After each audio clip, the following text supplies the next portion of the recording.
L'information de la mi-journée sur RTI 1. Madame, monsieur, bonjour, les titres au sommaire de ce journal.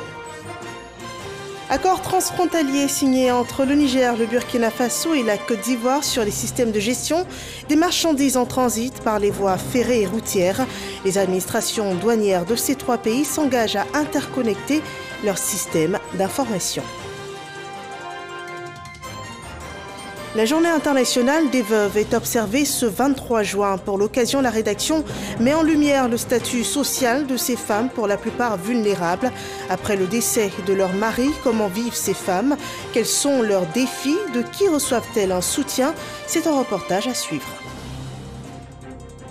Et hors de chez nous, l'ex-président mauritanien a été écroué depuis hier soir sur décision du juge chargé de l'enquête pour corruption présumée dans laquelle Mohamed Ould Abdelaziz, au pouvoir de 2008 à 2019, a été inculpé en mars dernier. Une arrestation qui intervient quelques jours après le refus de l'ancien dirigeant de se présenter à la police, tel qu'impose son placement en résidence surveillée.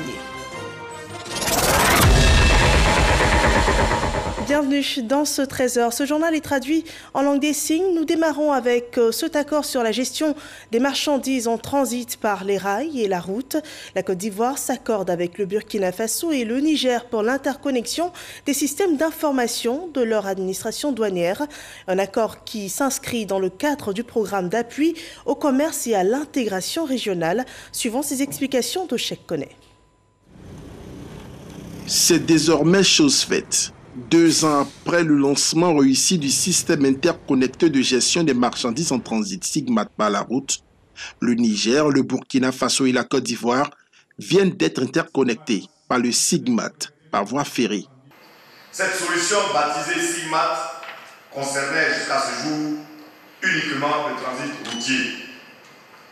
Les administrations douanières de la Côte d'Ivoire et du Burkina Faso, percevant les faiblesses d'une absence d'interconnexion sur le transit des marchandises par chemin de fer, ont convenu, au risque de voir leurs efforts vains, d'étendre cette solution à la voie ferrée.